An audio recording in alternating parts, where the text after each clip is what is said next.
Please rise for invocation. I don't see our pastor, so we'll do a silent invocation followed by the Pledge of Allegiance.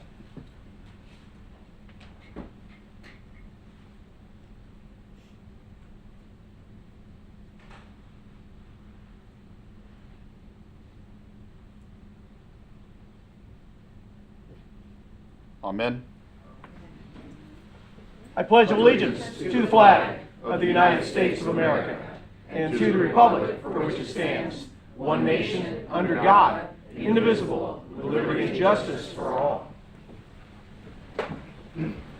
Will the clerk call the roll? Councilman Foley, Here. Councilman Grubbs, Here. Councilman Bastian. Here. Vice Mayor Stiltner. Here. Mayor Burnett. Present. All are in attendance. We have a full quorum. With that, public comments on anything that's on the consent agenda?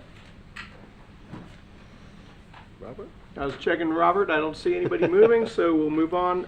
Agenda approval, if we could approve the agenda for the evening with removing item 6 from consent.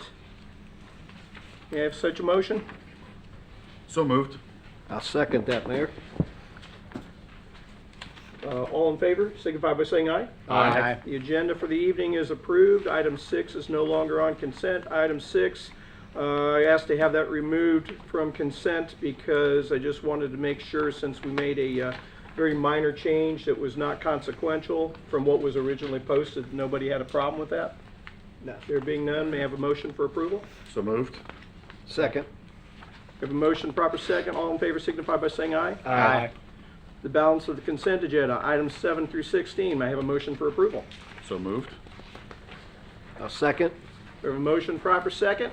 Call the roll. Councilman Foley, Yes. Councilman Grubbs, Yes. Councilman Bastian. Yes. Vice Mayor Stiltner. Yes. Mayor Burnett. Yes, 5-0. Consent agenda is approved.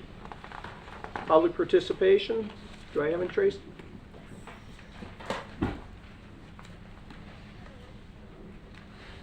Let me guess. Somebody I haven't heard from ever before. Somebody named Robert Reinhagen? Come on up, Robert. Mayor, council members, Robert Reinigen, 1425 Dexter Drive North, Port Orange. I want to expand on my comments of last meeting with regard to wetland mitigation. I have a copy here of the Port Orange Comprehensive Plan 2022 to 2045, and conservation page 8-8, goal number 2, conservation of natural environment. Policy 2.1.3, floodplains whose functional values have been degraded or destroyed through human intervention should be restored, if possible, through the public acquisition of historic floodplain lands. And the next page, it has policy 2.2.5, mitigation shall take place on sites or in close proximity or within the same drainage basin or sub-basin. In lieu of mitigation requirements, the city may collect a mitigation fee that will fund an off-site wetlands mitigation bank program. And that's what I was referring to when I talked about a bank program. Incorporate that into the Land Development Code, so then you have extra money available to buy some of these flood-prone houses. Thank you. Thank you, Robert. Tracy, that was it? Yes. Okay. Council comments. Why don't we start with Tracy? So, some information that Wayne delivered to me that I think is very, very important after our last meeting that we had with everybody is dealing with the sugar mill incident. We've got approval of 2 CSOs, one being coming up, being pushed through for Sugar Mill Elementary, and the other elementary school that was also a concern was Horizon Elementary. And I know there's more to what they're working on just than that, but that is one of the biggest things that I think we can do is looking forward is how can we protect the kids in the quickest and the simplest way is making sure we have manpower out there. CSO option is a great option, and I think as we put other things to that, we at least have something in the works before August gets here. I know that was one of the big concerns is as I mentioned before, dealing with governmental and the wheels of governmental working slowly.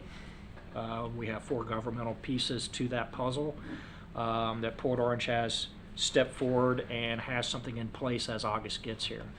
So that's something for the citizens to know, is we are not sitting beside the other entities and waiting, that we are going forward to work those things out. Some other things last week with Port Orange Parks bonds and the facts of Port Orange Parks bonds. I think one of the big things is when people go online, they see a snippet of information on the world of Facebook. It's always fun to read some of the comments of that, because they don't go and they don't dig and they don't get the facts. The Bonds Projects has a beautiful laid out of every park and what we're doing. And one of the big things that was sticking out to me is that the Bonds Initiative was not for parks being renewed, and they were beating it up that we're not keeping our parks up to date. Kind of the hindsight to that. It's Parks Initiative for this bond is expanding and revitalizing our parks because of the influx of people that is coming into Port Orange. As our growth expands, our parks have to expand for those capacities. So real quickly, Karasi Park, the expansion is 6 multi-purpose fields being put in. A 5K walking trail being put in. Parking expansion because of the expansion of the growth. Depot Park, the experience of the railway system inside Port Orange, the structural enhancements for it that have to be done. White Place Park, one of the oldest parks inside Port Orange, revitalizing the tennis courts, expanding a new playground that doesn't exist, upgrading pickleball courts that is in that area. That's what's happening with aging sides of the community. That's a growth that has happened, and it needs to be put into that area.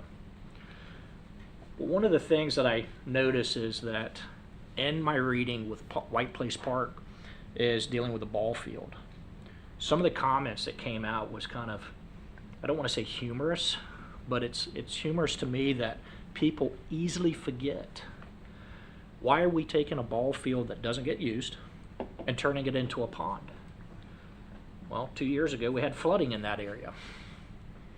So we're utilizing property that's part of the parks to have a new walking trail going around that park for family access, to have a park to serve the community better, to stop flooding in that area. It's 2 years, and we have forgotten why we're doing things for what we're doing. Willow Run Park, expansion, 2 multi-purpose fields with lights, now with a new bathroom facility. And then lastly, but not the least by any means, is the west side of the city, the rec center, 12,000 square foot facility being proposed to be built. It's needed. So that segment, I will tell you, go online. If you forget what I'm saying as far as it being the PO Parks Bonds facts.com, it's easy. Google Port Orange Parks Bond. It's the first piece that comes up. And you can go and do all your research, not just listening to me about it. Last page, promised.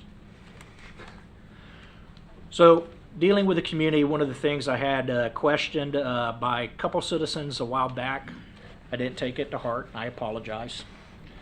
And I had my wife hit me with this one when I came back into town this past weekend.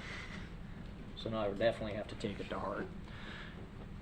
I have to ask the city manager and the other councilman up here, maybe I've missed something over time, but when we deal with garage sales, and I know I'm going to hit a sore spot here for some people, garage sales and permits, we go and we do, and they do the permitting process. If they're doing the permitting process, why don't we have them allowed to have signage for garage sales? And then within a 48 period of that garage sale date, then they can take the signs down. Am I missing something on this one? We also get those same questions about from realtors with open houses as well. Okay. That's been in my inbox more than once. So my question would probably be between the city manager and the city attorney, is dealing with signage. If they have proper permits, proper payments for those permits, is if they have a 48-hour period for signage, if that would be allowed. That's something that's doable. Probably need some kind of ordinance change to be able to do something like that, which would require all of us to discuss it, if I'm not correct, Wayne? It is correct. They're not permitted now. Currently, they are prohibited as off-premises signs. We recently switched the ordinance to comply with a recent Supreme Court case where we were content neutral on our regulation of signage. So there's a bit of a challenge in allowing any form of sign off premises because you can't say this type of content is allowed off premises.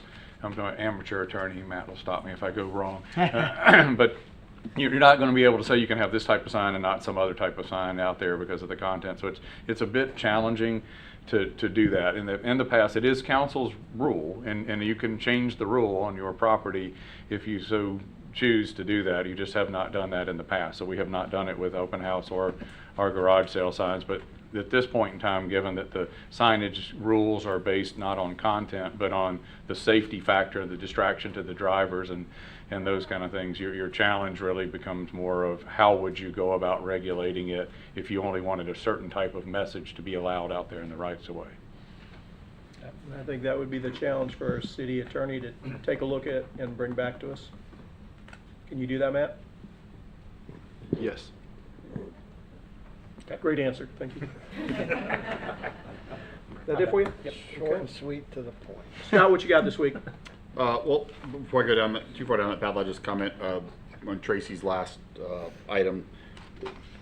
One of the things from being tied to the city for 3 decades is you remember a lot of history and how you got to where you're at today. And one of the issues with the signs is that it's very difficult to come up with a rule that works well in all of the communities around the city. You have some neighborhoods that have over 1,000 homes, and there might be 40 garage sales in that neighborhood, which means 40 people want to go put signs in somebody else's front yard. And so that becomes a huge challenge, and then they don't go pick them up and things like that. Same thing.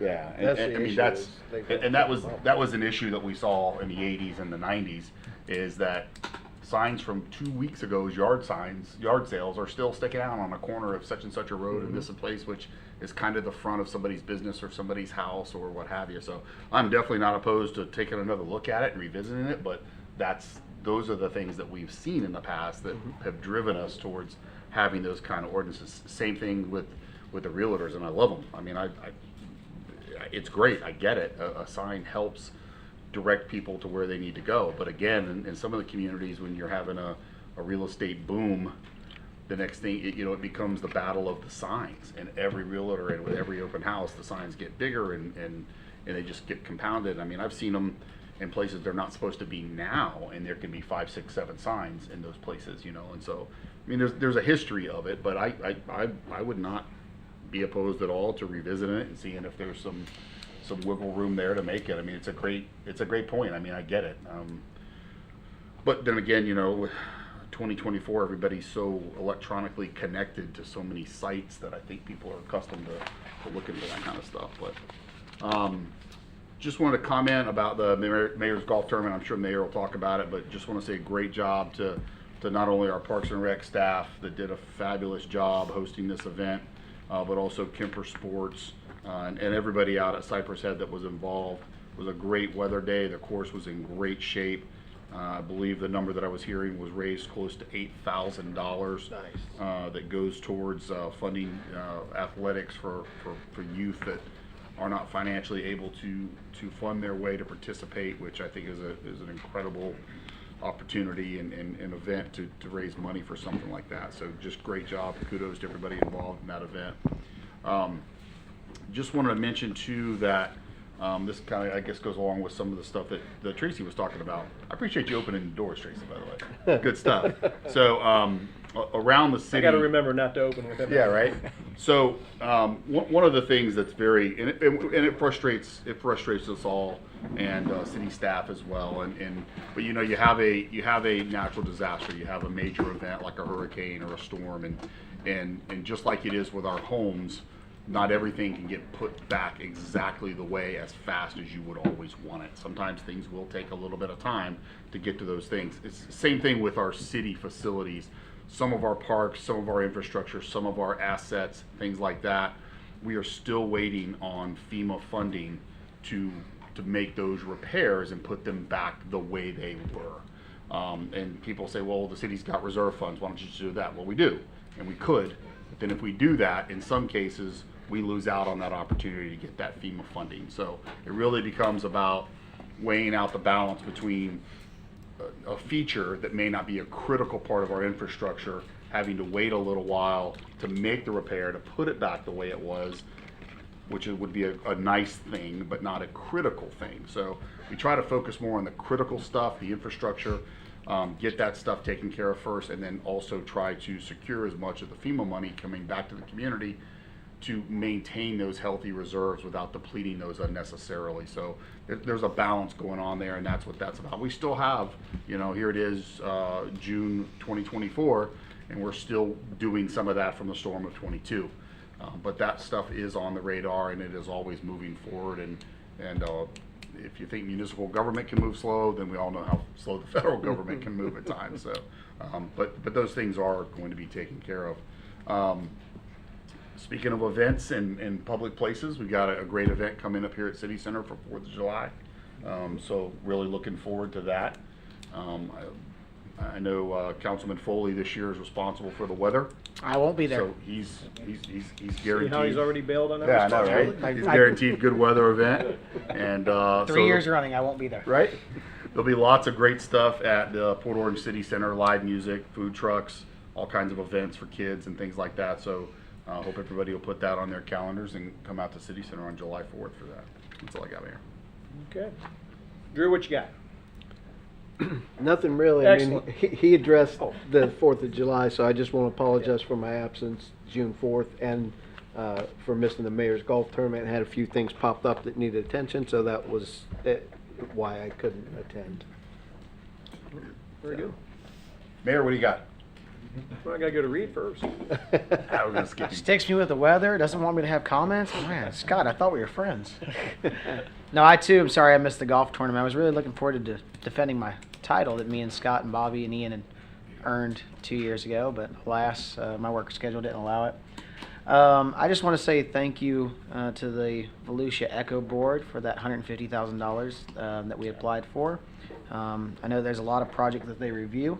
I'm also appreciative for all the effort the staff put in to apply for that and to apply for these other two that we approved on consent. It's always great when we can take, funds that are available like that for projects that fit the description and then enact them and bring them to our residents. So I thought that was awesome. And otherwise, I'm good to go. All right.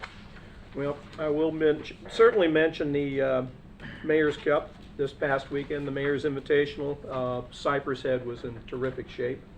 It only rained on one hole, which actually was about halfway through the tournament, so it was like a quick burst of relief and then back to it. But the real winner in that is, certainly I gave out some awards, but the real winner is that we raised $8,000 from that tournament. And what that does is allows our Parks and Rec program to serve everybody. I've always said I don't care whether you're age 8 or age 80, I want there to be something for you to do in the city of Port Orange. And because of that tournament, we have the dollars to make sure that people that can't afford the fees to participate, that those kids will be able to participate. And they'll always have a home here as far as I'm concerned, and I think that's important because kids that stay busy tend to be knuckleheads a little less often.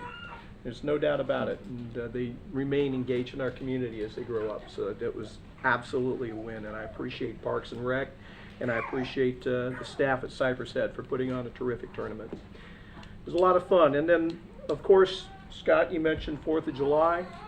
Everything starting at 5:30 here at City Center. Culminates with fireworks at 9 o'clock, but starting at 5:30, a kid zone, live music, food trucks, a beer garden, classic cars, and plenty to do here in a very family-friendly atmosphere. There are thousands of people here. We're all friends with each other, whether we know each other or not, because we're all friends and neighbors in this town and in this community and in this country. So I look forward to seeing everybody July 4th here. With that, special reports, Art House annual update, the thing that the entire 2 front rows taken up.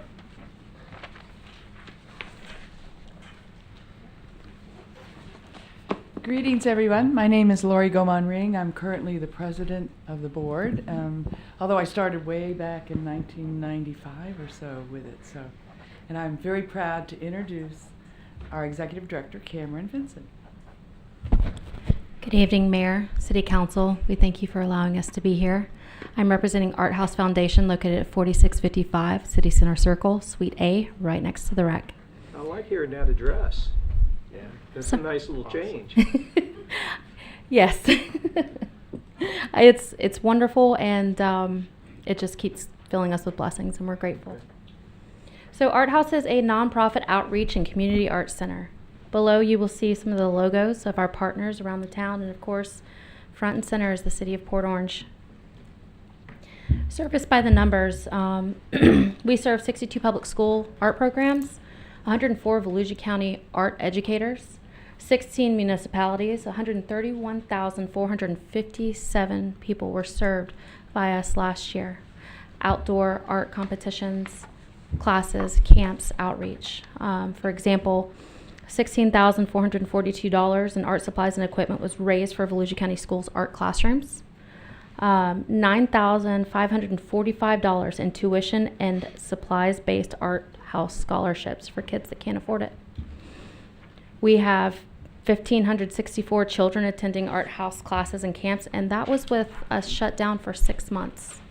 These numbers have increased, and I won't go through all of them. They're in front of you. But these numbers have increased dramatically, and we were only open for 6 months last year. It is a wonderful opportunity for us, and we are very grateful. I know, gentlemen, you are men of numbers, and you are men of quality. So I've broken this presentation down into community impact and economic impact. $138,520 in free gallery admissions in our art center and art gallery. That's 13,852 gallery attendees in 2023. That's only if, on average, we charge $10 per person. That is a lot of free gallery viewing for our community, Port Orange community, centrally, but our community, especially for those who could not necessarily afford it. $7,250 in art scholarships for Port Orange students ages 10 through 18. $18,900 in outreach art programs for underprivileged, at-risk, and special needs youth. 945 students at $20 per lesson, gallery attendees in 2023 at $10 each. $23,649 in free community programs, chalk art competitions, free youth art stations, adult painting classes at the Port Orange Rec. So much fun. 1,543 Port Orange children enrolled in classes and camps. Educational development for 21% of Port Orange families in a safe and creative atmosphere to inspire growth. I had to give you some pictures because it's an abstract thought until you see Love those it. kids' faces. Art Houses 2023 Port Orange economic impact. Tourism, an estimated $175,500 in non-residents Port Orange dining and shopping. Our art exhibits, our opening nights, are being attended by more and more people, thousands of people throughout the year. They're from 5 to 7 at night. Those families don't drive back to town, don't drive back to their home and then go cook dinner. They stop in Port Orange. They eat. They ask where are good places to eat if they're from the other side of the county. They shop, especially around Christmas time. We have the pavilion right there. That's income for our city. 83% of the families and gallery attendees go out to dinner. It's a lot. And that's just based on a $15 meal choice or purchase. We know with this economy, it's a little more expensive to eat out for a family. Camps and classes, an estimated $55,000 in classes and camp tuition. Money spent by families in Port Orange throughout Volusia, and income generated by free art house programming at the Port Orange Rec Center, murals, and art classes. Partnership with the City of Port Orange, which we are very proud to have. The Rec Center Echo Arts support Art House now provides adult painting classes monthly at the rec free of charge. These classes cost $10 per person, with funds going to the rec center and its programming, and we are happy and honored to be a part of that. Rec Center murals. Art House provided the Rec Center with 3 murals and vinyl lettering of the rec mission statement and slogans prior to their grand opening. And rec camps. This one is just last week. Art House provided a free interactive art project for 120 summer camp children at the rec on June 12th. It was hot, but it was fun. They learned about Jackson Pollock and action art, and they had a blast. Art House partnership with the City of Port Orange, we campaign. Your bond program, there is a small flyer, quarter page, that goes into all 438 campers' bags with their artwork at the end of each week. At the end of the summer, it will be 438. We share it on social media, and we post the signage and the sheets on our doors at our entries. It is important that we help support the City of Port Orange in their endeavors, especially to keep our wonderful parks and recreation programs up and running. Our 2023 annual report. So, comparable statement of activities. Fiscal year ends in December 31st, standard fiscal year. I have the numbers for 2023 and 2022. You will see a large cost for the a secondary moving and new facilities expense, as far as extra salary, facilities and equipment, total transition expenses, and that doesn't take into the account that we were shut down for 6 months. So lack of revenue in that, but we still rallied strong through our board, our amazing family members and students, and we were able to provide our programming. Last year, we were under a bit. We're making that up. It was never going to be easy for this transition for a grassroots nonprofit to move into such a large and wonderful facility with 1.5 employees. And we did it, and it's thanks to the help and generosity of the City of Port Orange. Here I have our balance sheet and P&L budget performance for you to review. And this reflects the numbers on income versus expense and where we sat at the very end of the year. We thank you. Art House is so very grateful for the opportunities gifted to us by the City of Port Orange. In return for our city's generosity, we would like to offer the gifting of another mural. This is a mural for the Down Under plan. This is for the columns. We tasked our most talented student artists to develop a mural design for the Dunlawton pillars on the Down Under side. Morgan Seipel, a 14-year-old student at Spruce Creek High School, developed this design using our required themes of simple, striking, aquatic, and Port Orange. Art House has confirmed with Port Orange Community Development Director Tim Berman that the concept developed by Ms. Seipel and the Art House are FDOT compliant. Estimated cost for the skilled labor, supplies, and equipment for Art House's proposed Down Under column murals averages out to a gift of $22,399.70. And I've broken those figures down for you. And that is with our liability insurance to cover the activity of that. So that the City of Port Orange does not have to take on that underwriting. We will be using Sherwin-Williams, if approved. We would use Sherwin-Williams Resilience paint, which is the paint that Disney uses on their outside attractions. It is also the paint that the City of New Smyrna Beach uses on their murals underneath their bridges, the canals. That's 2 coats of primer and 2 top coats. It is graffiti resistant, it is UV light resistant, and it is very simple and easy to maintain and to keep up with for any parks and rec, any utility workers to keep up with this. If you'll notice below, there are 2 beautiful little fish, sort of stylized sheep's head, coasting on some waves with the sun represented by an orange behind those waves. The aesthetic of the Down Under restaurants and businesses that they're developing, this is following the status quo of national trends and murals, especially on the coastal areas. And I think it's bold, and I think it's striking, and I think it will brighten the area. We also have some generated images of similar of what they would look like. These would stretch along the bands of the pillars underneath on the Down Under side. starting with 7 foot in the air or 6 foot in the air to about 10 foot in the air, which would also sort of avoid a little graffiti. They would be completed by Art House Executive Director Cameron Vinson, that's me, and 2 to 3 professional artists over a 3-month period in the winter and spring of 2024 and going on into 2025. We would like to propose an additional mural plan for the City of Port Orange's Down Under plan. This plan would deepen the partnership between the City of Port Orange and Art House for years to come, and it would save the city roughly $130,000 to honestly $180,000. This plan would include a continuation of the mural theme throughout the sidewalls and underside of the bridge on the down underside, as well as matching column murals across the Tomoka Channel and on the other side of the Dunlawton boat ramp.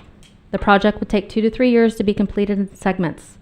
In return, Art House would ask for a utility abatement for 4 years and to be transferred from a license to a lease agreement for the remaining of our 5-year rental abatement, with an additional 2 years added at the discretion of City Council and staff. Our annual utility rating is around $6,000, 12% of the Rec Art House facility consumption per year. Even after Art House's utility abatement, this agreement would save the City of Port Orange roughly $141,000 on the murals proposed in its Deck Down Under plan. Art House has contacted 5, now 9, high-caliber mural artists in the Volusia County and surrounding areas to generate an average scale of labor estimates needed for this project. The average of those figures are outdoor mural per hour per artist, $75 to $100 per hour. Outdoor mural per square foot per artist, $30 to $75 per square foot. Square footage of proposed mural meeting the outline in the Deck Down Under plan, estimated 5,032 square feet. If you go at it for an artist that's charging per hour, on average, it's $150,000. Estimated cost for the square footage at $30, and these are both the low rung figures, $150,960. This is all without insurance, supplies, or equipment, and this is not taken to the account boat transportation needed for the center columns along the Tomoka River. The proposed aesthetic, obviously, we would work with the City of Port Orange and find design and aesthetic that you approve of and would like. We wanted to focus on local wildlife, very stylized, bold prints and bold coloring with the water and the oranges so that the orange really shines, ties in with the City of Port Orange, along with a few snook, maybe a grouper or two, a sheepy. We are Art House Foundation. We are proud and grateful to be partners with the City of Port Orange.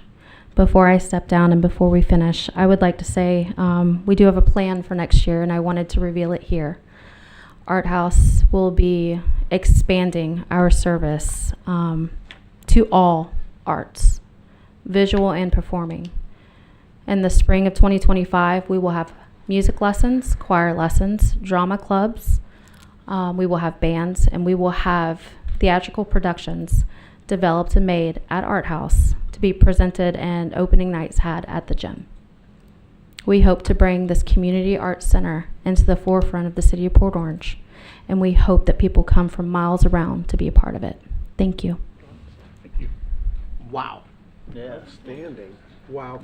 Well, first of all, back up to the agreement part of it. Wayne certainly would charge you to working out the details on that so we can bring that back to council so that we can have a discussion and formalize that. But as far as I'm concerned about that, I'll say wow to that too. It is absolutely wonderful to know that we can beautify that area down there with local flair, with people who are invested in it locally. I know that you'll be emotionally invested in it as much. And as far as you taking on more, are you sure? I mean, you're already working 26 hours a day. But wow, that's absolutely exciting. So let me go up and down here because I'm sure we all have some similar emotions that we want to share. And any questions? Scott, you want to start? I love it. I'm a huge fan of the water. I'm down in that area all the time. I'm blessed that I get to travel around the state quite a bit. I love when you go down to a lot of places like Southwest Florida, South Florida.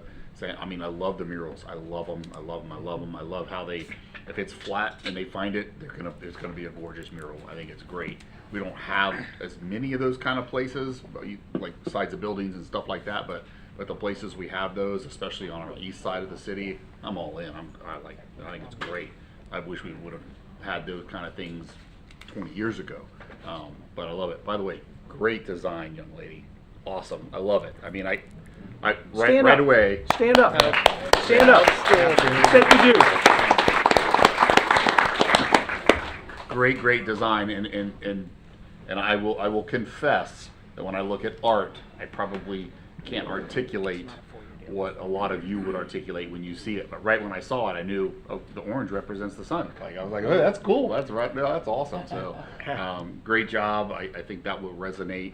That design is fabulous. So great job. I can't wait to see that up there on, because man, when you go underneath there, I mean, don't get me wrong, it's beautiful, the mangroves and the birds. There's, as people say, right, it's in the eye of the beholder, but there's so much canvas down there that really could be taken to another level that provides a totally different experience for people that are going to be in that area, that I really think it'll mean a lot and it will resonate a lot to them. So great job. I like it. Drew? Well done. Outstanding presentation, outstanding concept, outstanding artwork. Y'all starting tomorrow? Done by Friday, right? I can't wait to see it. It's outstanding. Great job. Tracy? Cameron, we've talked many a times about this, and when you showed me the first clippage of that 3 weeks ago, roughly, and then you told me Miss Morgan did it, and she's 14 years old, I was like, I can't even draw a stick figure. You know, just amazing talent. Every time I walk in there and see what is up on the wall, it's just spectacular that we have youth of all ages doing that. I wish they even had 10% of their talent. It would be just incredible to have. But I think you sold yourself short. You know, 6 months, $170,000 in the economic plan to the city at $15 a head. I think all of us will agree that $20, $25 is probably where it's really at. If I split it and go $20, economic impact That's was $250,000. $250,000. That's what you guys bring, and that was in a 6-month period. 6 months, $250,000. That's only what's measurable. Yeah, $500,000 for the year. I think what you guys bring to the table and what you have done already for Port Orange is amazing, and I'm just blessed to be up here to see what's going to come in the future. So thank you. Reed? Yeah, no, it's awesome. Absolutely. Morgan, way to go. That's cool. You know, I think it's important, especially what you guys are doing, because arts to me teach kids to dream, you know, and that you don't have to necessarily do this or do that. There are dreams out there that you can follow and you can chase, and you know, I think that's so important to instill in our youth. Someone instilled it to me, and I chase them musically, so it makes me really excited to see you guys are going to get into the performance side of it. And I'll be heavily watching that one, obviously. And then 1,500 kids, $7,000 in scholarships. I mean, it's all just great stuff. I'm just curious, so 2023 you had the moving expenses, obviously. Is 2024, how is that looking financially for you guys so far? Are you off to a good start, or you're about halfway through that year now? We are off to a good start. It's a lot of the cost of last year we've also absorbed into this year. With our growth and programming, we desperately need to add another 1 to 2 staff members, so we are hoping to generate funding this year to begin that process as well. It's kind of hard to keep up with the demand. I don't think we've ever had this demand before. I've never seen so many people in our gallery. We get thousands of people a month in our gallery just to look at the art. It's that great location. You got It's wonderful. Yeah, you got incredible visibility now. Incredible. It is, visibility. absolutely. No, but seriously, I look forward to you guys working with staff and bringing the proposal back to us so we can actually discuss it. And thanks to everyone from Art House for being here, because I think it's so important to the community what you guys are doing, and I can't wait to see you transition that from being just a visual but to being the other areas of art. That excites me a lot. It is great to see that when you show up to give a report that so many people sit behind you to have your back. It says something for the quality of what you do. And when it comes to a community, we talked about certain specific measurables in this report, and there are some things you can't measure. You can't measure the impact you have on kids who grow up to contribute to our community. You can't measure the quality of life improvements you're giving. You can't measure how months later I can be in my office back here and see somebody stop and look at the sidewalk chart, art that was there created months ago and enjoy it, and then and then they pass on, and then all of a sudden they stop again to look at the next one. I've seen you in action inside and outside the city, and it's fantastic, and we are lucky and blessed to have you, and I hope you feel the same about us, because this has been a terrific relationship over the years. Lori and I had a side conversation before you arrived, since you arrived early for the first time ever for something. My whole life. And the, basically it's like, being able to take it to the next level. And you have, and what you've shared with us, you're taking it to the next level yet again and yet some more. And certainly we want to stand behind you with that, because what you give back to us in improving the quality of our community and with our children and the like, taking them into your hands. You're the hardest working woman in art. We appreciate you. And Wayne, you have your charge and what we've requested. Okay, and we'll bring that back for discussion so that we can iron out the details, and let's make it happen. Absolutely. Thank you very much. And do me a favor, before you walk away, all the artists, please stand up. Don't be bashful. Make them stand. Pat, Katie. Make them stand. All the There we go. Probably all of them, right? There you go. Thank you all. Appreciate you. Thanks, Thank Cam. you. Great job, guys. Thanks, Lori. Awesome. Thank you. That brings us to item 19, report from Kemper Sports on the Cypress Head Golf Course. Boy, you guys better do really well with your presentation following that. How many free golf lessons we giving away? Feeling a right? second place tonight, but go ahead.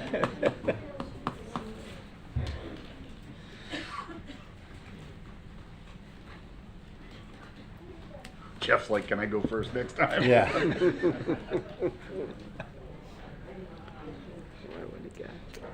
Good evening, Mayor, members of the council. I'm Jeff Dayton, General Manager at Cypress Head Golf Club, reporting on behalf of Cypress Head and Kemper Sports.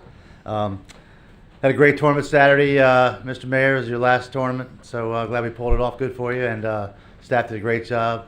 Weatherman held up for us, and the course is looking great. Darren is doing a fantastic job with his team, and I think I've only been here 20 months, but the course has to be looking the best it's ever looked. I was concerned, of course I was out there 10 days ago and saw it, but I was concerned as dry as things had been. Right. But man, I couldn't tell it. Not with what you guys have We've done. got a good team. They've been working hard, so a little rain wouldn't hurt, but For sure. not too much. But just reporting on Cypress Head, through April, we're still financially trying to catch back up from a very poor winter weather-wise. So we're still behind the 8 ball on the bottom line, but nothing that we don't think we can recover from. We're having a great June, and we think in the next 3 months we'll be able to recover and hit our budget. So we've hit through April. We hit $1.5 million, which is under budget by about 46,000, and that equates to about 3,000 rounds that we're short because of several months in a row of really poor weather in our peak season. We are managing payroll well. It's under 34,000. Operating expenses are within 10,000, so we're managing close to that on that. And our rounds through April are just over 30,000, which is under budget by 3,000 and under last year by almost 2,000. So golf's still very popular. It's just the weather impacted us severely in the winter. The team's doing great. Our Net Promoter Score, which is how our customers grade us, are high. They're 20% higher this year over last year. The conditions, the NPS score is 88.6, which anything close to 90 is really, really good. 70 is our company's benchmark for all those scores. We entered aerated greens a few weeks ago. Obviously, you couldn't tell. The course is beautiful. Car path repairs began, which is a blessing. A lot of people have seen that. So we started that on number 4, so that'll be going on for the next few months. And shouldn't be too intrusive, but we're looking forward to the finished product there. all the homeowners with their own carts will be happy too. So, as far as marketing goes, we're still marketing the fact that we are 20th ranked in the state of Florida through Golf Pass and Golf Now. We are in the running for the Best of Volusia again for 2024, and we're pretty confident we're going to win that. So, we'll be sharing that news soon, hopefully. We are targeting Orlando more as a market as their tee sheets continue to fill up, and Port Orange is not that far away, and we're a much better value for your dollar here. And we also are still continuing to market our pass holder programs to Woodhaven and the other surrounding developments. We have sold 3 annual passes in the last month, so they'll continue to grow. As far as giving back to the community, we did have a Folds of Honor Hero 100 golf marathon last month, which I played 100 holes. A couple of my younger assistants didn't quite make 100, but we played a lot of holes. We raised over $4,000 for the Folds of Honor, which is a great cause to help scholarship money for families of first responders and servicemen and women. So that was a great thing. We'll continue to do that every year. This month is Player Development Month for Kemper Sports. So we develop players every day, every month, but June is a designated month where we really go hard and heavy with clinics, junior golf camps, and promoting golf lessons and throughout the company. So we had 2 junior camps this month, and we're doing our Tip Tuesdays on social media and that kind of thing. So basically the course is doing great physically. We just need to catch up a little financially. So we'll be doing that this month and the next couple of months, and we expect to be in good shape come September. Bookings are pretty solid. The tournaments will be a little light the next couple of months, but they have been very good, and customers are happy. And we're in the black. I hope you're all happy. We certainly appreciate the support we get from the council and from the mayor, so we really appreciate that. Council, any questions? Another question, just a quick comment. I noticed in the tournament this weekend there was quite a few younger golfers than what I've seen in the past. A lot of golfers in their early 20s, mid 20s, and stuff, which I think is great because that really, like you're talking about the popularity of it and getting those next generation in there helps the sustainability for Cypress Head to be a great course and an asset forever. And it was noticeable. You could see it, and I thought that was great. So Yeah, and we're trying to market. We try to market to all players, but it is a growing segment. One of our hashtags, if you will, is "Make Golf Cool." So we're trying to bring golf to people who wouldn't think golf was cool, like football players, basketball players, what have you. People that don't think golf is cool. We're trying to make it seem more cool and grow the game that way. So. Absolutely. Any other comments or questions? There being none? Thank you very much. Thank you all. Have a good evening. Jeff, Thank you. appreciate your rescheduling as well. Thank you. Yes, sir. Thank you. Thank you. Citizen Advisory Committee for the TPO, Mr. Bobby Ball. We are now to board appointments, interviews, and reports. Good evening, Bobby Ball with the CAC for the TPO. We had our regular monthly meeting today, and minor updates to the TIP and the normal stuff. But at the end of the meeting, I asked about how the TPO can help the process with regards to the school safety and the reviews and things like that are going on. And Colleen indicated that a few years back, this TPO was involved in some school safety type analysis and programs, and they have some UPWP money that's available if we want to pursue that and have a reanalyzing of those reports to see if we can get them updated. And so basically in 2 main areas, walk zones within a 2-mile radius, as well as intersection reviews of the actual intersection of the school. So basically I think it's up to maybe Tim and I to make sure that's something that we ask of the TPO to do. So just an FYI that we did that.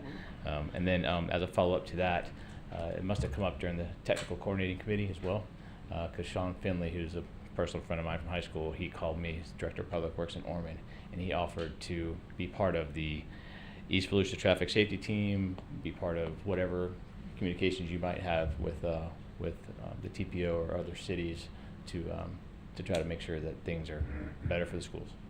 So I'll pass his information along to Tom, and then they can talk at their level. So. Okay.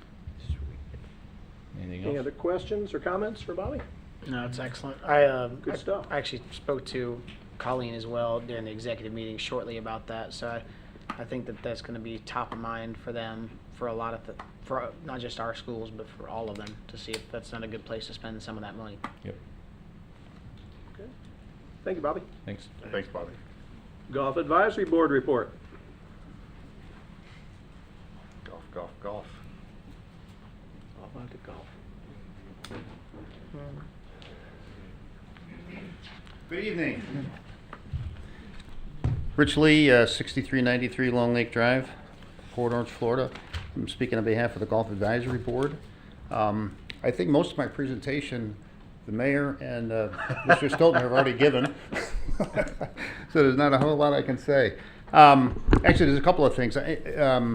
Jeff has been I don't know, an angel in disguise relative to managing that golf course. And we're starting to see some recognition from Kemper. They are ranked in the stable of, their golf courses. He's one of 6 that they have started to recognize as kind of being the benchmark for how to run a golf course and how to make it be profitable. And I've played a couple of other courses that are in that top 6, and I can tell you, our $50 for a Port Orange resident versus the $170 for some of these others really makes it's unusual that you see that kind of disparity, and yet both of them seem conditionally to be equal.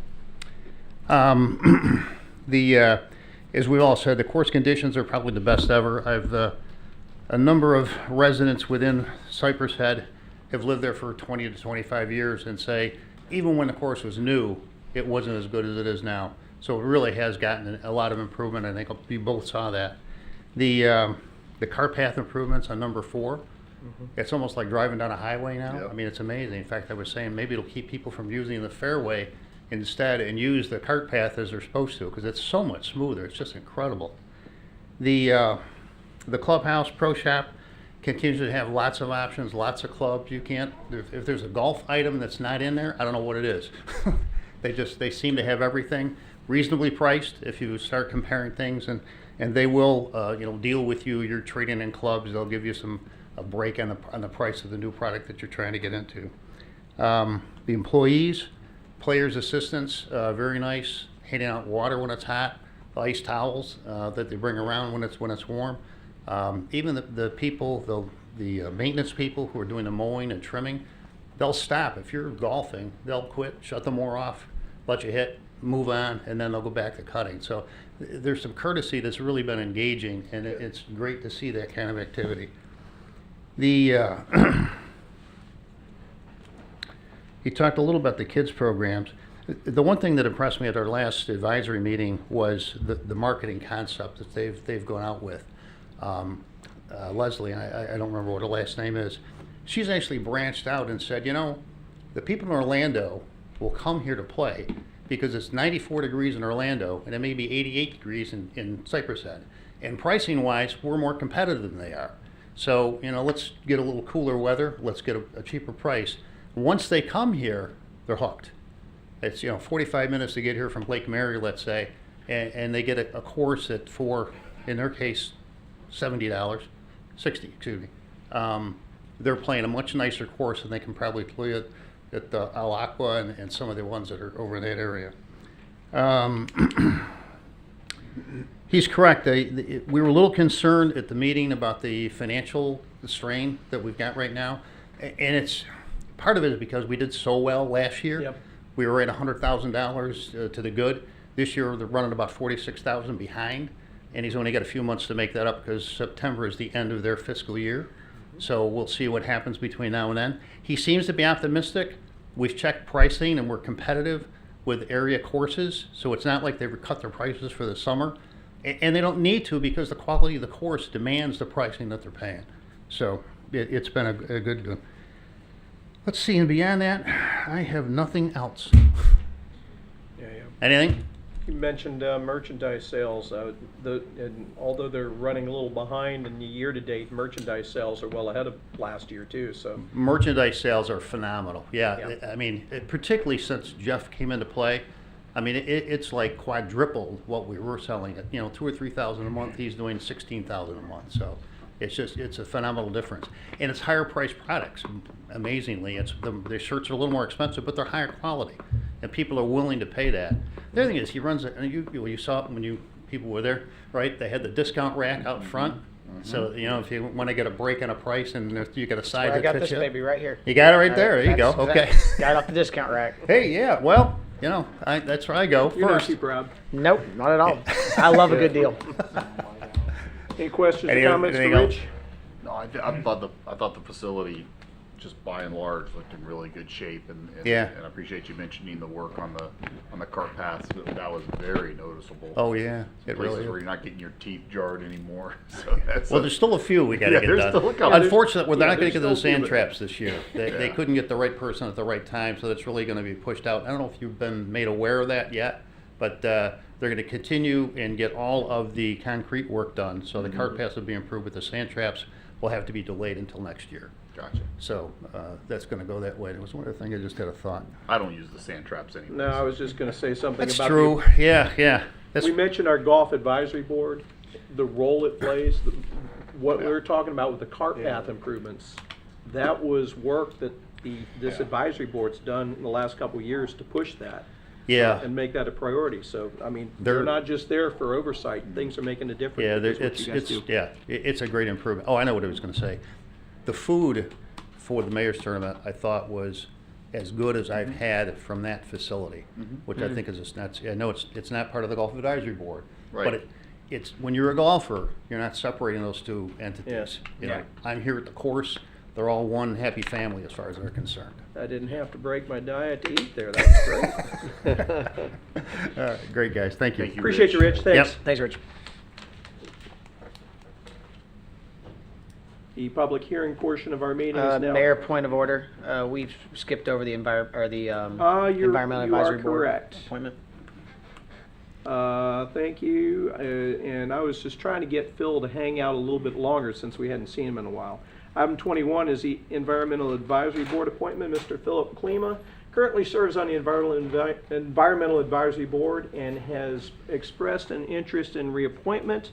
We have no other applications, and I would accept nominations for reappointment or any other nominations now, please. Move to reappoint Philip Clement to the Environmental Advisory Board. Second. Do we have any other nominations? Last three times per Robert's rules, do we have other nominations? Any other nominations? There being none, nominations are closed. Phil, you want to come up here for just a second? I do have a question for you. Don't talk him into changing his mind, man. No. Don't talk him out of this. Good evening. Phil, how long have you served on this board? Probably 20 years. Yeah. It was, I got interested, was back around, about the same time I met you, he had kids in, at Sugar Mill grade school and first, second grade range, and, I was babysitting, some of their neighbors' kids, and we became very active in the school system. And I'm a civil engineer, mainly in environmental work, hydraulics and such. And so it's right up my alley. I've spent 35 years plus in working in engineering and dealing with environmental. Phil, I just wanted to thank you because I remembered serving on that board back, I want to say 07, 08, somewhere in there with you. And you were still willing to step up for another 3 years. And that is worthy of you standing up and being recognized for it. I'm ever so grateful for your service to the city over those decades of service. And the fact that you're willing to continue to do that says a lot for you and your character. We're really appreciative of that. Thank you. Phil. It's a good city to be. Any questions for Mr. Klima? No, just thank you for your service. Mr. Appreciate it. Klima, I already got a head nod from somebody in the back that served with you when she was sitting on the board with you, which is my wife that works for the State Environmental Board. And she goes, I know him. Yeah, because the three of us were on that board together way back in the day. Well, I know you because my grandson took diving lessons There you go. this year and a half ago. Yep. Thank Thanks. you much. But Appreciate you. Thank you for Thank you. serving. We have one nomination and no others to reappoint Mr. Philip Klima for another 3-year term. All in favor signify by saying aye. Saying aye. Aye. Hello. Hello. Aye. Let me try that again. All signify by saying aye. Aye. That's better. Any opposed? No naysayers? Philip, you are rehired. Appreciate you. Thank you very much. With that, now I can move on to the public hearing portion of our meeting as I click on the button. I click on that and the page shrinks like crazy. There we go. Second reading of ordinance number 2024-09. An ordinance to the City of Port Orange, Volusia County, Florida, approving the Fourth Amendment to the 10th Amendment to the Master Development Agreement for the Crystal Lake Planned Unit Development, providing for the repeal of conflicting ordinances, providing for severability, and providing for an effective date. Motion to approve ordinance number 2024-09. Second. We have a motion, proper second. The item is open on the floor for discussion. We have second reading. Council comments or questions? Nothing on the second. There being none, would anyone here care to speak to the item? There being none, back to us. Council, final comments? Call the roll. Councilman Foley, Yes. Councilman Grubbs, Yes. Councilman Bastian. Yes. Vice Mayor Stiltner, Yes. Mayor Burnett. Yes, 5-0. That brings us to the first reading of ordinance number 2024-11. An ordinance of the City of Port Orange, Volusia County, Florida, approving the First Amendment to the restated Master Development Agreement for the Catfish Commons Planned Commercial Development, providing for repeal of conflicting ordinances, providing for severability, and providing for an effective date. Move to approve ordinance number 2024-11. Second. We have a motion and proper second. The item's up on the floor for discussion. Wayne, who do we have here today? Penelope Cruz Planning. So the amendment before you is to allow for a multi-tenant sign with 84 square feet at the southeast corner of Ridgewood Avenue and Dunlawton Avenue to identify the Catfish Commons development and the tenants within the PCD. The PCD already allows for off-site signage. This amendment would not increase the number of signs within the PCD property. It simply is requesting to add 28 square feet to the already allowed 56 square foot sign in that one location shown here in the yellow dot, which is set back pretty far off the road because of the large FDOT right-of-way. In order to allow for what the MDA previously already allowed, the off-site signage, in order to fit the 6 tenant panels for all the tenants in the PCD, that additional square footage is necessary because we do have a minimum square footage sign for tenant panels, and so to fit that, that's why they're requesting the additional 28 square feet. Staff's here to answer any questions. The applicant's also here if you have any questions. Council comments or questions? I think no, this makes sense. There being none? I think that the top of this actually, if you could leave that up there for a second, more apparent to me about than what's even before us today is that at some point that intersection, that right-hand turn, we need to talk to the TPO and FDOT about, because every time I go by that right-hand turn there, it seems like there's just a wreck waiting to happen. I had somebody pull over there in front of me the other day. I was doing, whatever it is, 35, 40 miles an hour, and whatever the speed limit is.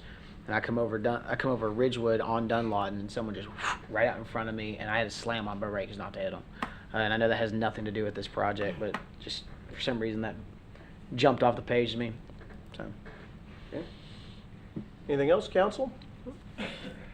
There being none, would anyone here care to speak to the item? Gonna try to talk us out of it, Brendan? Come on up. Good evening, Brendan Gabreth, developer of this Catfish Commons project, 4190 Halifax. Just kind of piggybacking on your comment, and I appreciate you saying that because I want that to be on the record for everybody in the future to know that this was an issue prior to this development coming on board.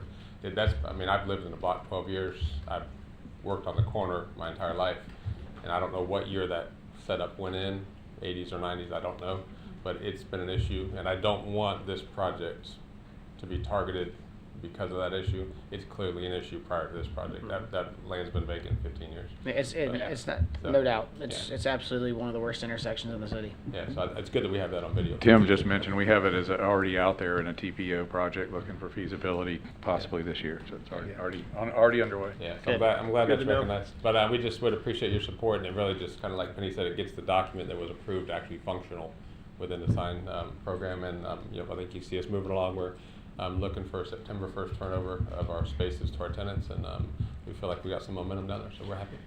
Excellent. We appreciate your support. Brendan, I did notice, driving by on Father's Day, that they were out there working on Father's Day. There Actually- were at least 6 or 8 guys there working Yeah, Sunday. Yeah. We feel like it was a slow process getting rolling, but these last 2-3 months have been we've been rolling downhill, I think, and Good deal. we actually talked to my wife about that on the way down here. I think we've had some Sunday work, and Father's Day was one of them. They were there. We got multiple crews on site. The site guys are committed to being on site and finishing the project. Once you get on site, it's nice to see them every single day. So Yep. it's Guys, good. are you getting pretty good interest already in possible tenants? Yeah, and actually, I apologize to Lance. I didn't lie to you a couple weeks ago because I was asked, do we have tenants sign on a Thursday night for Planning Commission? And at that time, we did not have anybody signed. But shortly after that, we have signed Foxtail Coffee to the NCAP drive-through, which is they have 75 or so stores. They have 100 of them in the pipeline, and we have signed Unit 102 is Axiom Bank. They're going to come out of Walmart to come to a retail location. We have a letter of intent. I can't name the company because we're still at a lower level, but a letter of intent in for Unit 104 with a food user. So we have I think we have really good activity and kind of got some good momentum going. So. Great. Yeah. Outstanding. Brandon, Anything else? as a business owner, signage is everything, Mhm. and I get it. Yeah. So clean sign, Mhm. getting it there to get people to see and understand what's on that corner is crucial. Yeah. So Yeah. I truly understand that I side appreciate of it. it. And I think they mentioned last night, we're not asking for a bigger sign, we're asking for bigger panels within the existing sign Correct. size. So it's maybe just a little distinction there. Right. Thanks, Brent. Thank you. Thanks, Brian. Thanks, Brandon. Good to see you. Anyone else care to speak to the item? There being none, back to council. Comments, questions? There being none, call the roll. Vice Mayor Foley? Excuse me, I was gonna say Councilman Foley? Yes. Councilman Grubbs? Yes. Councilman Bastian? Yes. Vice Mayor Stiltner? Yes. Mayor Burnett? Yes, 5-0, and the clerk is now promoting people. That brings us to item 25. And Penny, did you want me to open both these together? Tim's got these, but you should Okay. open them both, yeah. Usually that's what happens, and usually it's Penny filling my ear, not Tim, but that's okay. With that, item 25 is first reading of ordinance number 2024-12.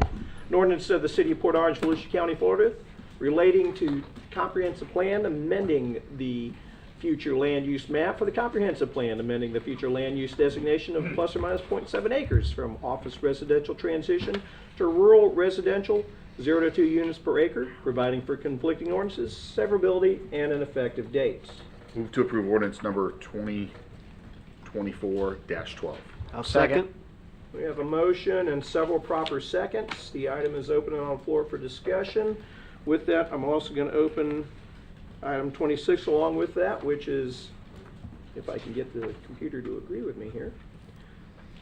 First reading of ordinance number 2024-13 is an ordinance of the City of Port Orange, Volusia County, Florida, approving the Second Amendment to the Master Development Agreement for Altamira Shopping Village Planned Commercial Development, providing for the repeal of conflicting ordinances, providing for severability, and providing for an effective date. Move to approve ordinance number 2024-13. I'll second. We have a motion and one proper second. Both items are open and on the floor for discussion. Wayne, who do we have? Tim Berman, Community Development. The subject property is located on the south side of Taylor Road, just east of the B-19 canal, and as indicated, it is part of the Altamira Shopping Village MDA. Back when this was initially established, the uses that were put on this property were for office uses, some commercial uses. Going back on a couple years now, the property has been purchased by a new owner. That owner is looking to renovate the existing single-family home on that and make that his permanent residence. Therefore, we need to do some cleanups on this property. First is to amend the MDA to remove the commercial uses as permitted uses, establish single-family home as a permitted use, and establish setbacks in the case the home is need to be rebuilt for any reason. Those setbacks are there. So that's part of the MDA amendment.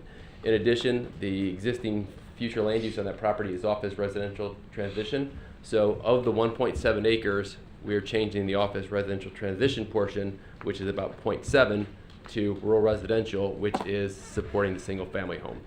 On the property there is conservation future land use. That is not being changed with the application. That will remain. Conservation areas are not being changed at all with this process. So staff is recommending approval of both the small scale future land use amendment and the MDA amendment. Thank you, Jim. Council, what kind of questions do we have? I think I already know the answer to this. This reduces the maximum density available to that property by a lot. Yes. So. And that is consistent with usually what we do when we make changes, and I'm glad you made that point. Same or less. What other questions or comments, council? Tim, it doesn't affect in any way the current retention there, right? No, that's a separate tract owned by the property owners there, so it does not impact that at all. Yeah, because that driveway kind of curves around behind that, and that house is pretty far off the road. Correct. Yeah. Okay. Any others? Would anyone here care to speak to the item? There being none, back to us. Read anything else? Nope. Tracy, Scott, Drew? There being none, call the roll. On, Councilman I should Foley? say, on 2024-12, call the roll. Councilman Foley? Yes. Councilman Grubbs? Yes. Councilman Bastian? Yes. Vice Mayor Stiltner? Yes. Mayor Burnett? Yes, 5-0. On 2024-13, call the roll. Councilman Foley? Yes. Councilman Grubbs? Yes. Councilman Bastian? Yes. Vice Mayor Stiltner? Yes. Mayor Burnett? Yes, 5-0.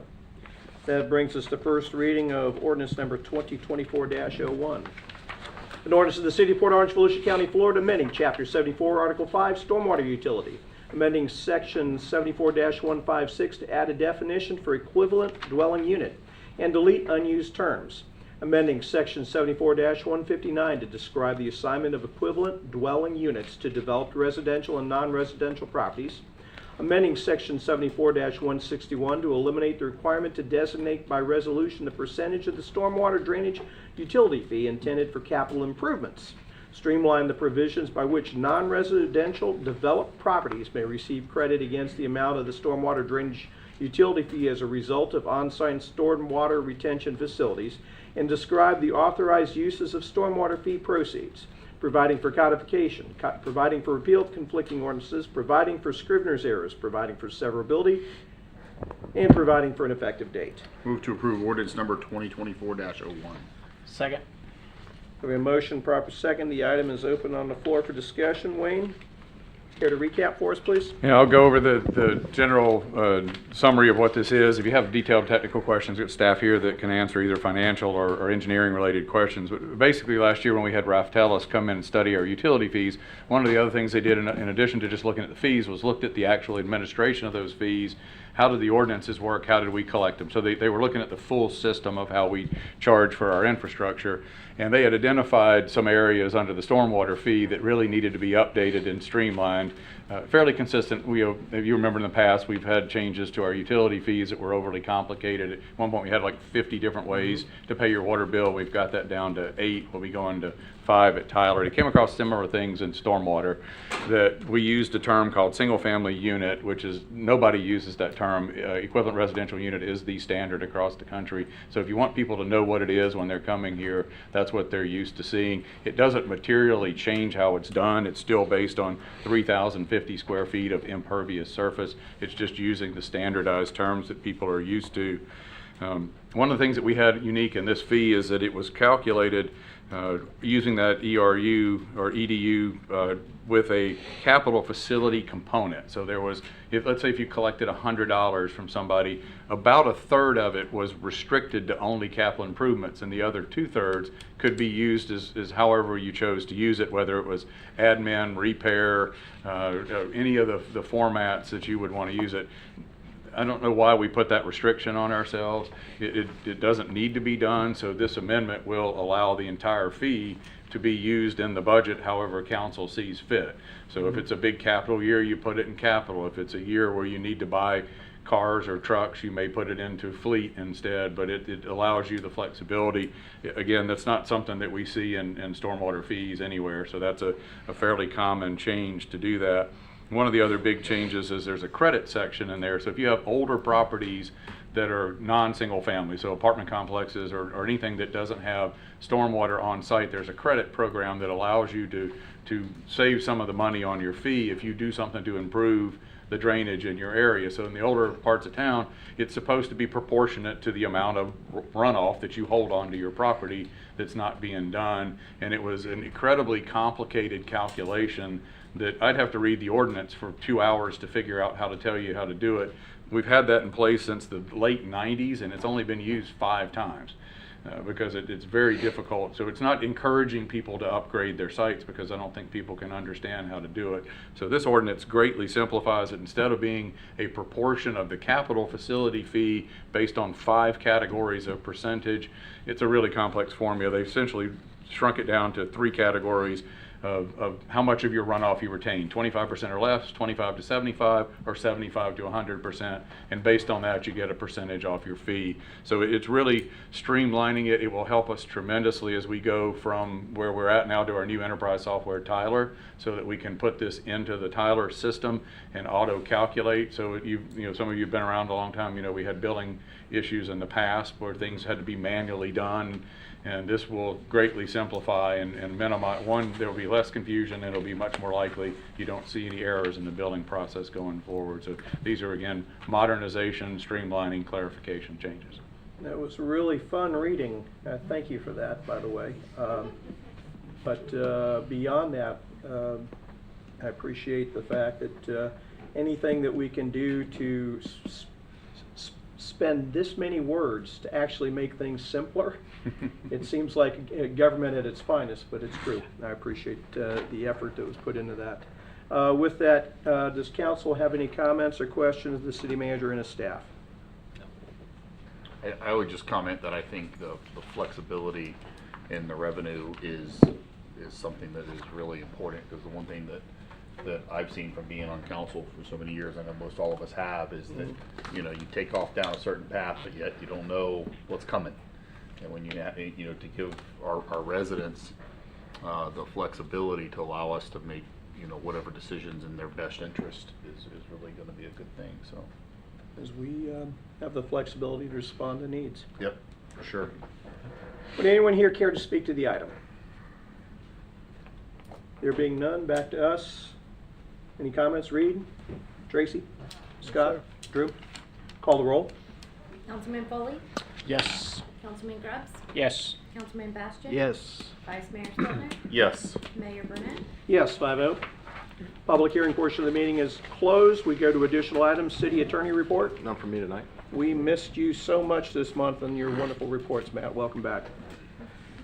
City Manager report. I have to break the chain, and but I wanted to just reiterate something on the consent agenda tonight. Sometimes it's a lot of contracts where we're actually, it's money you budgeted, but it's us spending that money as budgeted. Right. Tonight, there's a whole bunch of other people's money that we're leveraging. Yes. So $15 million for the wastewater treatment plant upgrades, and about another $1 million in 3 ECHO grants. Some we've already received, some we've applied for. I know, as Councilman Grubbs mentioned, some of the Facebook chatter on what's going on with the bond. Every now and then you'll hear a comment about this. Is this replacing our responsibility to take care of our parks along the way? And as we talked about last week during the CIP for the upcoming year, you saw several capital projects included in that out of our regular taking care of business with our parks. You heard about the golf course today. You heard about these 3 grants are the same thing. So we're consistently investing in our facilities to maintain them and take care of them and modernize them as we go forward. The bond, from an informational standpoint, adds capacity, as Councilman Grubbs mentioned, that we have heavily used fields. And the capacity's not there for the demand, but we are doing our part in as far as ongoing maintenance out of the regular budget and the regular operations. And this leverages additional funds so that it's not all just on the taxpayers of Port Orange, but the rest of the community, the state, and in some cases federal funds that help us pay for these things. So it was just a particularly big night. When I was on the radio station WSBB this morning talking to Amy, that was one of the things that I was making a point of. It was a big night for us getting other money to help leverage the tax base that we have here, so that we're doing everything we can to maximize what we can do and minimize the cost to our own residents. Thank you, Wayne. Good word. City Council Committee reports, First Step Shelter. I'm happy to report, in some ways I'm happy to report that the shelter is at or near capacity, and is actually, we're kind of looking at ways that we can move things around to add to what we already do there. The best news is that those that have gone through First Step Shelter and come out of it into housing, we have a 90% success rate with keeping them in housing 2 years later. So the shelter is working. I appreciate that. The shelter's also recently added in the last few months New Smyrna and now DeLand as municipal participants. And I've mentioned this before, I'll mention this again.